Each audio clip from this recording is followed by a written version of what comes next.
Good morning to all of you. देखो last lecture जो भी हमने देखा था इसमें एल्काइल हैलाइड, ये पहला चैप्टर जो हमारा ऑर्गेनिक का है, इससे रिलेटेड काफ़ी कुछ बेसिक बातें हमने सीखी हैं पहले तो। ठीक है, इस चैप्टर की शुरुआत हुई थी क्लासिफिकेशन से कि जो आईपीएससी नेमिंग है इसकी कैसी है, या कॉमन नेमिंग जो सिस्टम है hello arenes and halo alkane के लिए, वो सारी चीज़ें हमने देखा। ठीक है, बहुत ही इंपॉर्टेंट है। देखो अधिकतर क्वेश्चन कॉमन नेम से पूछे जाते हैं और जो टिपिकल हो जाता है थोड़ा, इसलिए बार बार प्रैक्टिस करोगे आप इन सारी चीज़ों की तो आपका हो जाएगा। ठीक है। फिर हमने देखा प्रिपरेशन मेथड, देखा नहीं बल्कि देखने वाले हैं। और प्रिपरेशन मेथड के पहले मैंने ढेर सारे तरह के आपको जो है रिएक्शन मैकेनिज्म सिखाए, जिसमें से SN1 जो सब्स्टिट्यूशन रिएक्शन था, ठीक है, न्यूक्लियोफिलिक सब्स्टिट्यूशन रिएक्शन, वो हमने देखा। न्यूक्लियोफिलिक वन ऑर्डर यानी कि यूनिमॉलिकुलर एंड बाईमॉलिकुलर, जिसका मतलब क्या था SN1 SN2, है ना। फिर हमने एडिशन रिएक्शन देखा, इलेक्ट्रोफिलिक एडिशन रिएक्शन देखा, न्यूक्लियोफिलिक एडिशन रिएक्शन देखा, या फ्री रेडिकल एडिशन रिएक्शन देखा। इन सब के अलावा हमने इलेक्ट्रोफिलिक सब्स्टिट्यूशन रिएक्शन देखा, जो सिर्फ और सिर्फ एरोमेटिक रिंग के अंदर होता है। ठीक है, तो ये सारी चीज़ें हमने कुछ बेसिक बातें सीख ली हैं। एलिमिनेशन रिएक्शन भी हमने देख लिया है। ठीक है, E1 का क्या होता है, E1 और E2, जिसे बीटा एलिमिनेशन आप कहते हो, ये सारी चीज़ें हमने थोड़ा डिटेल में देख लिया है, डिस्कस कर लिया है रिएक्शन मैकेनिज्म के बारे में कि कौन सा इंटरमीडिएट बनता है और कौन सा ज़्यादा स्टेबल होता है, कौन सा अच्छा रिएक्शन देगा, कौन मेजर प्रोडक्ट होगा, कौन सा माइनर प्रोडक्ट होगा।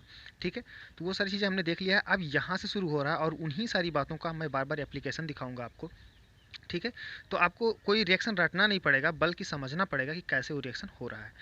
तो प्रिपरेशन मेथड, चलो शुरू करते हैं फिर से। पहला जो हमारा है फ्रॉम एल्कोहल।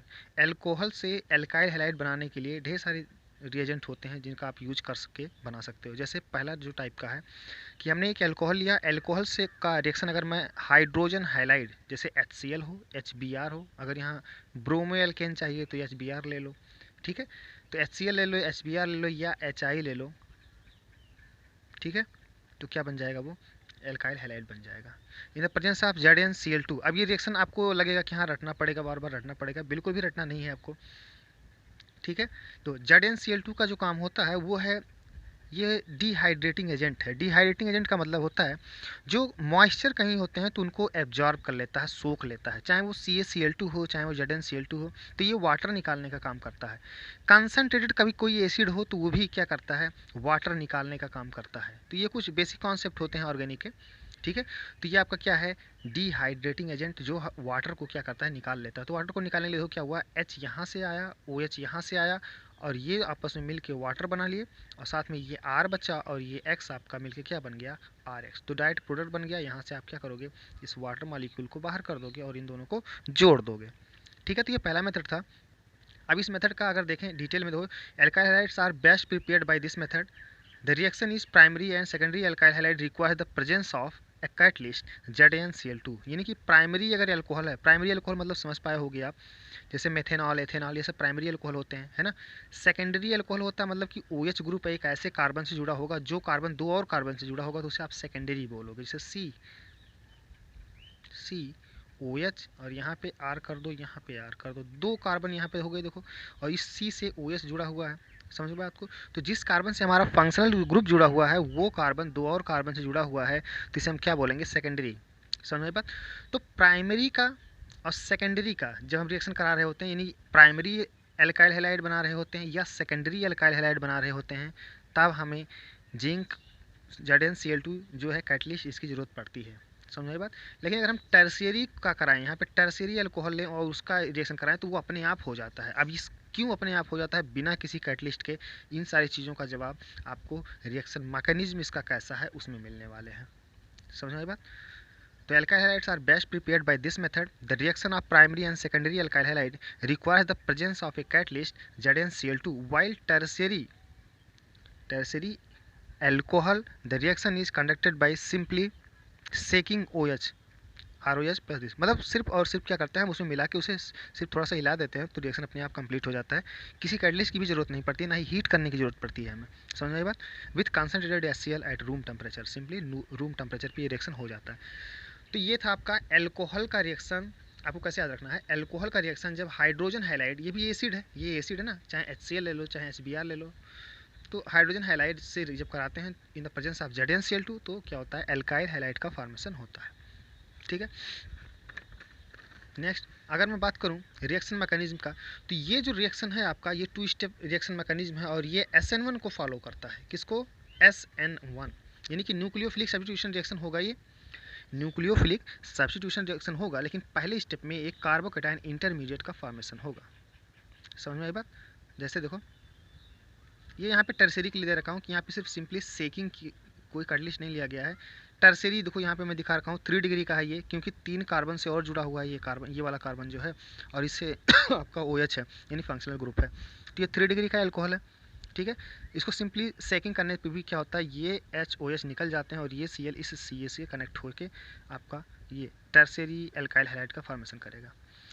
तो the 2 step reaction mechanism takes place. इसमें क्या होता है, 2 स्टेप का रिएक्शन मैकेनिज्म है। पहले स्टेप में क्या होता है, वही SN1 में 2 स्टेप होते हैं, आपको पता होगा। SN2 में सिर्फ 1 स्टेप होता है। SN1 में क्या होता है, 2 स्टेप होता है। तो 2 step reaction mechanism takes place. Step first, ये आपका लोन पेयर जो है इस हाइड्रोजन को अटैच कर लेता है, ठीक है, जिससे हाइड्रोनियम आयन बनता है और साथ में X- बनता है।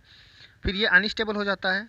अनस्टेबल होता है क्यों? क्योंकि इस पे वो ऑक्सीजन पे प्लस चार्ज आ गया, ठीक है। तो ये अपने आप को यहाँ से तोड़ लेना चाहता है, तो ये तोड़ लेता है यहाँ से, और ये आपका R जो है वो R+ एक कार्बोकेटायन बनता है।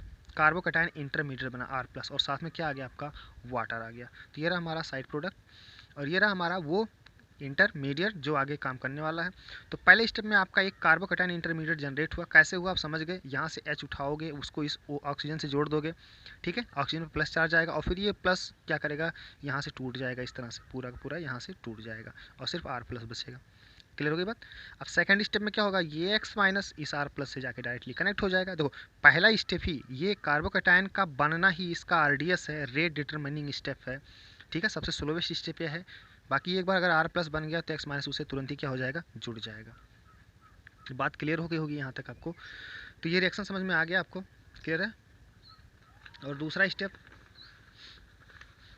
स्टेप समझ गए होंगे कि ये वेरी फास्ट होता है। The reactivity order of this reaction is for alcohol. अब रिएक्टिविटी ऑर्डर क्या होगा इस रिएक्शन के लिए, 3 डिग्री का जो एल्कोहल होगा वो बहुत फास्ट रिएक्शन देगा, फिर 2 डिग्री का, फिर 1 डिग्री का फॉर एल्कोहल। ये तो समझ गए होंगे क्यों ऐसा होता है, क्योंकि 3 डिग्री का जब एल्कोहल आप लोगे तो वहाँ से 3 डिग्री का कार्बोकेटायन का फॉर्मेशन होगा, ठीक है, और जो ज़्यादा स्टेबल होगा। ऐसे अगर आप 2 डिग्री का लोगे तो वो भी स्टेबल होगा, लेकिन 1 डिग्री से ज़्यादा होगा। समझ में आई बात? तो ये रिएक्टिविटी है किसके लिए, एल्कोहल के लिए, और ये रिएक्टिविटी आपका किसके लिए है, HBr जो है ज़्यादा रिएक्टिव है HCl से, वो ज़्यादा रिएक्टिव है HF से। किसकी बात हो रही है, फॉर एसिड हाइलाइट्स की, ठीक है, कि हाइड्रोजन अगर रिएक्ट कराओगे इसके बेसिस पे अगर हम रिएक्टिविटी चेक करें तो HBr ज़्यादा रिएक्टिव है HCl से, फिर HF कम रिएक्टिव है HCl से। तो इस तरह से आप कंपेयर कर सकते हो। आप समझ गए होगे ये की बात क्यों बोली गई है यहाँ पे, या ये रिएक्शन फास्ट कब होगा, स्लो कब होगा। समझ में आई बात? एक मिनट, ठीक है। तो हमने एक मेथड देख लिया कि by the reaction of hydrogen halide with alcohol आसानी से आप बना सकते हो। तो जैसा भी आपको एल्काइल हैलाइड बनाना हो उसी हिसाब से हम एल्कोहल सेलेक्ट कर लेंगे अपने हिसाब से, है ना, रिक्वायरमेंट के हिसाब से। Second method, by the reaction of alcohol, अभी भी एल्कोहल का ही चल रहा है, हम लोग सिर्फ एल्कोहल से बना रहे हैं अभी। By the reaction of alcohol with phosphorus halide. Phosphorus halide ये रहा, PCl3 हो या PBr3 हो, फास्फोरस हैलाइड होगा वो, ठीक है। तो अगर हम एल्कोहल का रिएक्शन PCl3 से या PCl5 से कराएं, या रेड फास्फोरस ले लें और साथ में हाइड्रोजन कोई ले लें, तो ये भी आपस में रिएक्ट करके यही सेम चीज़ बनाएंगे, और फिर क्या होगा, वो फाइनली प्रोडक्ट देंगे। समझ बात? तो देखो फास्फोरस का चाहे फास्फोरस ट्राइक्लोराइड लो, चाहे फास्फोरस पेंटाक्लोराइड लो, समझ लो बात को, या सिंपली अलग अलग दोनों चीज़ों को ले लो, यानी कि रेड फास्फोरस ले लो और साथ में क्या ले लो, हाइड्रोजन ले लो, तो भी क्या होता है, एल्काइल हैलाइड का फॉर्मेशन होता है। अब इसमें देखो, इसमें 3RCl बने, यानी कि 3 मॉलिक्यूल बना एल्काइल हैलाइड का, और साथ में क्या आया, H3PO3 orthophosphoric acid, orthophosphorous acid, H3PO3 orthophosphorous acid. ROH PCl5, इससे भी हो, यहाँ पे RCl बना, एक मॉलिक्यूल बना, और साथ में क्या बना, POCl3 और साथ में क्या आएगा, HCl। देखो इन दोनों में ये जो साइड प्रोडक्ट हैं वो डिफरेंट हैं। अभी देख रहे हैं क्यों डिफरेंट हैं वो सारी चीज़ें। ऐसे ROH रेड P है, X2 है, Br2, इनमें से ही कोई एक फॉलो हो जाएगा वहाँ पे, और सिंपली इसमें भी क्या आएगा, RX आएगा, प्लस साथ में ये सारे प्रोडक्ट आएंगे, साइड प्रोडक्ट कौन से बनेंगे, कब बनेंगे, वो हम लोग देखने वाले हैं, ठीक है। तो ये दूसरा मेथड है कैसे हम एल्काइल हैलाइड का फॉर्मेशन कर सकते हैं, कैसे एल्कोहल का अगर हम रिएक्शन करा दें किससे, फास्फोरस हैलाइड से, ठीक है, चाहे वो ब्रोमाइड हो चाहे वो क्लोराइड, तो किसका फॉर्मेशन होगा, एल्काइल हैलाइड का फॉर्मेशन होगा। ये भी बहुत अच्छा मेथड है। अब पहले रिएक्शन का देखते हैं। ये वाला जो रिएक्शन है आपका, इसकी मैकेनिज्म की बात करें तो ये SN2 टाइप है। कैसा है, SN2 टाइप है। SN2 मतलब कि ये एक वीक न्यूक्लियोफाइल है, यहाँ से ये अटैक करेगा इस P पे, यहाँ से Cl टूट के निकल जाएगा। देखो यहाँ पे ये रहा मैकेनिज्म, SN2 यहाँ पे लिखो, लिखा हुआ है SN2I। वास्तव में I इसलिए क्योंकि यहाँ से निकल के फिर से वो वापस अटैक करता है। अभी देखो कैसे, ये रहा आपका लोन पेयर जो नेगेटिव की तरह काम करता है। ये लोन पेयर जो है न्यूक्लियोफाइल की तरह इस फास्फोरस पे अटैक करता है, इससे जुड़ता है। तो यहाँ से जैसे ये जुड़ता है, अटैक करता है, तो कोई एक लिविंग ग्रुप टूट जाएगा यहाँ से, तो यहाँ से एक Cl टूट के निकल जाता है। ठीक है, क्लियर होगी बात यहाँ तक, यहाँ से टूट के निकल जाता है। तो यहाँ पे देखो अब जो ये बना, यहाँ पे देखो मैंने इस ऑक्सीजन को इस P से कनेक्ट किया, ऑक्सीजन को P से कनेक्ट कर दिया। ये H पहले से लगा हुआ था, हाँ लगा हुआ है। इस P से 3 Cl थे, एक निकल गया है तो 2 Cl बच गए हैं। ठीक है, अब देखो यहाँ पे P जो है एक को तोड़ दिया है तो एक को जोड़ भी तो लिया है, तो इस पर कोई चार्ज नहीं आया। लेकिन इस ऑक्सीजन ने अपना लोन पेयर डोनेट किया है किसको, फास्फोरस को, जिसकी वजह से इस पर कैसा चार्ज आया, पॉजिटिव का आया। अब देखो ये पॉजिटिव चार्ज अनस्टेबल होगा, तो ये अनस्टेबल है, तो ये स्टेबल सिर्फ तभी हो सकता है जब इसे इलेक्ट्रॉन मिल जाए कहीं से इस ऑक्सीजन को।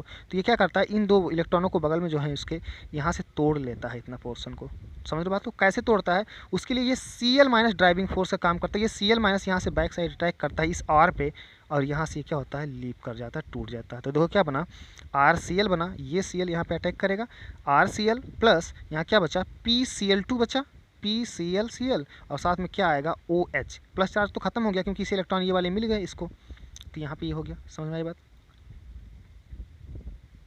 यहाँ तक क्लियर होगी बात। अब देखो ये स्टेप जो है था आपका एल्काइल हैलाइड का फॉर्मेशन हो गया, ठीक है, और साथ में ये साइड प्रोडक्ट आया। लेकिन ये साइड प्रोडक्ट अगर आप देखो तो यहाँ भी Cl अभी और लगे हुए हैं, Cl और लगा हुआ है, यानी कि ये जो भी रिएक्शन अब तक हुआ वो सेम रिपीट कर सकता है, 2 बार और रिपीट कर सकता है। यानी कि फिर से आपका एक एल्कोहल आए ROH, वो इस फास्फोरस पे अटैक करे और एक क्लोरीन फिर से निकल जाए, और फिर से वही क्लोरीन पीछे से बैक साइड अटैक करके R को जोड़ ले और साथ में जो बचा हुआ हो उसको तोड़ दे। समझ आई बात। तो वही चीज़ यहाँ पे दिखाया गया, देखो मैंने दिखाया, क्योंकि ये स्टेप यहाँ पे रुक नहीं जाएगा, क्योंकि अभी और आगे तक जा सकता है। यहाँ 2 Cl और हैं तो ये और आगे तक जा सकता है। ठीक है, तो R वही सेम चीज़ रिपीट होगा, ध्यान रखना, वही बार बार रिपीट होगा, बशर्ते Cl जो है वो OH से रिप्लेस होता रहेगा बार बार। तो यहाँ पे देखो फिर से ये लोन पेयर अटैक किया इस फास्फोरस से, आपकी बार ये क्लोरीन दूसरा वाला निकल गया। ठीक है, तो ये वाला कंपाउंड बना R, फिर से OH, इस पर प्लस चार्ज, यहाँ पे P, अब दो OH और यहाँ पे क्या है Cl। क्लियर हो गई बात यहाँ तक, और साथ में क्या मिला आपको, Cl- यहाँ से टूट के निकला। अब यही Cl- क्या करेगा, यहाँ से बैक साइड अटैक करेगा इस पे R पे, और ये क्या होगा, यहाँ से इलेक्ट्रॉन लेके टूट जाएगा, तो RCl बनेगा, और साथ में ये क्या आएगा आपका POH, POH और PCl, यानी कि 2 Cl OH से रिप्लेस हो चुके होंगे। क्लियर हो गई बात यहाँ तक, ठीक है। ये रहा Cl इस पे अटैक किया और ये यहाँ से दोनों इलेक्ट्रॉन लेके टूट गया। फिर से क्या हुआ, ये RCl हो गया और ये चार्ज खत्म हो गया, तो यहाँ पे देखो POH होगा, POH होगा और PCl होगा। तो POH है, POH है और PCl है, ठीक है, और साथ में RCl है। तो एक मॉलिक्यूल देखो RCl यहाँ बन गया दूसरे स्टेप में। अच्छा, क्या अभी ये रिएक्शन और आगे बढ़ सकता है, हाँ बिल्कुल बढ़ सकता है, क्योंकि अभी एक Cl और यहाँ से निकल सकता है। तो एक अल्कोहल मॉलिक्यूल फिर से क्या करेगा, अटैक करेगा इस वाले P पे, और यहाँ से Cl को क्या करेगा, बाहर कर देगा। समझ आई बात। फिर से वही कंपाउंड बनेगा, अब की बार देखो कोई Cl बचा नहीं, तो POH, POH और यहाँ से RO प्लस और H। देख लो ध्यान से, ये Cl निकल गया ना, तो ये वाला बना, फिर Cl-। अब ये Cl- फिर से क्या करेगा, इस R पे अटैक करेगा और यहाँ से टूट जाएगा। कहने का मतलब ये था कि यही सेम स्टेप जो है 3 बार रिपीट हो रहा है इसमें, क्योंकि 3 बार लिविंग ग्रुप निकल सकता है क्लोरीन आपका, PCl3 में तीनों ही क्लोरीन आपके निकल सकते हैं, और 3 मॉलिक्यूल RCl के बनेंगे। एक बार पहले स्टेप में बना, एक दूसरे स्टेप में, फिर तीसरे में बना, है ना, बार बार। और फाइनली ये जो आपका साइड प्रोडक्ट था वो POH हो गया, POH हो गया, POH हो गया, यानी कि तीनों ही Cl जो थे आपके वो OH से रिप्लेस कर दिए गए। क्लियर होगी बात। यही आपका क्या है, H3PO, दो यही सेम चीज़ क्या है, ये है H3PO3, इसी को बोलते हो आप H3PO3। 3 हाइड्रोजन है, 3 ऑक्सीजन है, एक P है, 3 हाइड्रोजन है, एक P है, 3 ऑक्सीजन है। क्लियर होगी बात यहाँ तक। तो अब कंप्लीट रिएक्शन मैकेनिज्म यहाँ पे लिखा गया है। कंप्लीट रिएक्शन जो है वो है ROH plus PCl3, it gives 3 RCl plus H3PO3। यहाँ तक क्लियर हो गई ना बात। 3 मॉलिक्यूल देखो हर एक स्टेप में एक एक बना, एक यहाँ बना, एक यहाँ बना, एक पीछे वाला बना, तो 3 वो हो गए। और फाइनली ये जो आपका था PCl3 वो किस में कन्वर्ट हो चुका है, H3PO3 में। क्लियर होगी बात यहाँ तक। ऐसे बात करते हैं, ये PCl3 का था, रिएक्शन विद PCl3, तो कैसे बन गया, एल्कोहल बन गया। आप समझ गए, साइड प्रोडक्ट याद रखेगा, H3PO3 बनेगा इस केस में, यानी कि POH का होल थ्राइस, POH का होल थ्राइस है ये, आर्थो फास्फोरस एसिड। क्लियर हो गया यहाँ पर। ऐसे अगर हम PCl5 से रिएक्शन कराएं, सिमिलरली रिएक्शन विद PCl5, तो अगर PCl5 से कराओगे तो वही सेम स्टेप होने वाला है, वैसे ही SN2 जैसा। तो ये लोन पेयर आपका इस पर अटैक करेगा, यहाँ से कोई क्लोरीन टूट जाएगा और फिर से इस तरह से एक इंटर कंपाउंड बनेगा आपका कॉम्प्लेक्स कंपाउंड। और ये Cl क्या करेगा, या ऐसे कर लो, ये टूट जाए यहाँ से, कंप्लीट टूट जाए, लेकिन ये कंप्लीट टूटने के पहले ही क्या होता है, ये चीज़ अटैक हो जाता है इस पर, इस वाले पे प्लस चार्ज होता है ना, तो ये क्या होता है, इस पर अटैक कर देता है और यहाँ से ये टूट जाता है, यानी कि ये पूरा पोर्शन अलग हो गया, RCl। क्लियर हो गई बात यहाँ तक। ठीक है, तो ये बना आपका RCl और साथ में ये क्या आया P। आपकी बात हो 4 Cl लगे हुए हैं, 4 Cl बचे हैं ना, 5 थे, 4 Cl होंगे और एक OH होगा। तो देखो 1 2 3 4 Cl हैं और एक OH है। लेकिन क्योंकि ये फास्फोरस से 5 बांड जुड़े हुए हैं, तो कैसा शेप होगा इसका, इसका शेप होगा ट्रायंगुलर बाई पिरामिडल। ठीक है, हमें पता है कि अगर इसको हम हीट कर दें हल्का सा, तो ये PCl3 प्लस समथिंग Cl2 में टूट जाता है, याद हो तो। ठीक है, तो ये इतने नज़दीक हैं ये बॉन्ड जो हैं आपके, इतने नज़दीक है कि यहाँ पे रीअरेंजमेंट होने लगता है। कैसे होता है रीअरेंजमेंट, देखो ये Cl इस हाइड्रोजन को अट्रैक्ट करने लगता है, ठीक है, जिसकी वजह से ये लोन पेयर यहाँ पे डबल बॉन्ड का फॉर्मेशन कर देता है और एक Cl जो अट्रैक्ट हो रहा था उसको तोड़ के निकाल देता है। तो यहाँ पे डबल बॉन्ड का फॉर्मेशन हो जाएगा और साथ में क्या आएगा, HCl आएगा। समझ में आएगा, देखो कैसे ये लोन पेयर यहाँ से टर्मिनेट करके यहाँ डबल बॉन्ड का फॉर्मेशन कराता है। जैसे यहाँ डबल बॉन्ड का फॉर्मेशन होने लगता है, उसी समय यहाँ से एक क्लोरीन टूट जाता है। समझ आई बात। तो एक क्लोरीन यहाँ से निकला, एक हाइड्रोजन यहाँ से निकलेगा। हाइड्रोजन क्यों निकलेगा, क्योंकि अगर ये लोन पेयर दिया यहाँ पे तो इस पर प्लस चार्ज आएगा, फिर ये अनस्टेबल होगा। या मैं करके दिखा दूँ इसको, देखो P है, Cl Cl Cl Cl और OH। तो इन Cl की टूटने की टेंडेंसी होती है, तो टूटने की टेंडेंसी है, उसके लिए ड्राइविंग फोर्स जो आता है वो यहाँ से आएगा। ये लोन पेयर आपका क्या करेगा, यहाँ पे डबल बॉन्ड बनाएगा और ये यहाँ से क्या हो जाएगा, टूट जाएगा पूरा। तो यहाँ डबल बॉन्ड हो गया, एक Cl निकल गया, तो देखो क्या बनेगा, PCl Cl Cl, 3 बचे, एक निकल चुका है और साथ में क्या आएगा, यहाँ पे डबल बॉन्ड O आया और इस पर क्या है हाइड्रोजन है, तो इस पर कैसा चार्ज आएगा, प्लस का चार्ज आ जाएगा और एक Cl माइनस निकल चुका है। अब यही Cl माइनस हमारा क्या करता है, इस हाइड्रोजन को यहाँ से एज ए H प्लस ले जाता है, क्योंकि इन दोनों इलेक्ट्रॉनों को यहाँ पे मिल जाएगा वापस इसे, तो यहाँ P डबल बॉन्ड O हो जाएगा और चार्ज खत्म हो जाएगा। तो क्या बना, देखो P double bond O Cl Cl Cl और साथ में क्या बना, साथ में बना HCl। तो इसे बोलते हैं रीअरेंजमेंट। एक ही मॉलिक्यूल के अंदर ये रीअरेंजमेंट हो गया और HCl अलग हो गया और साथ में POCl3। ठीक है, POCl3 बनता है। क्लियर हो गई बात क्लियर। यहाँ पे देखो कंप्लीट रिएक्शन दिया गया है, ये ROH प्लस PCl3, तो समझ गए हो कि इसमें देखो बार बार रिपीट नहीं हुआ, क्योंकि वो रीअरेंजमेंट हो गया और सिर्फ एक ही मॉलिक्यूल बना आपका। तो RCl बना प्लस POCl3 बना और प्लस HCl बना। तो कंप्लीट रिएक्शन मैकेनिज्म आप देख सकते हो किस तरह से हो रहा है। ठीक है, तो ये दूसरा मेथड था, किससे रिएक्शन था ये था फास्फोरस हाइलाइड से या रेड फास्फोरस प्लस हाइड्रोजन से। किसका रिएक्शन, एल्कोहल का। ठीक है, तो उससे क्या बना, एल्काइल हाइलाइड का फॉर्मेशन हुआ। तो 2 मेथड हमने देख लिया। थर्ड मेथड अगर हम देखें तो ये सबसे बेस्ट मेथड है, फ्रॉम थायोनिल क्लोराइड से रिएक्शन SOCl2। तो सल्फर जो है +2 बनाता है, +4 बनाता है, +6 बनाता है। 3 स्टेट इसके होते हैं, या 0 भी लेके 4 स्टेट कर लो। समझ बात को। तो यहाँ पे ये +4 स्टेट में है, जिसे आप क्या पढ़ते हो, थायोनिल क्लोराइड। तो ये बहुत ही अच्छा सा रिएजेंट होता है एल्काइल हैलाइड बनाने के लिए। ठीक है, एल्कोहल से जब हम रिएक्शन कराते हैं थायोनिल क्लोराइड का, तो बहुत ही अच्छा सा रिएक्शन होता है। और कैसा होता है ये भी SN2 है।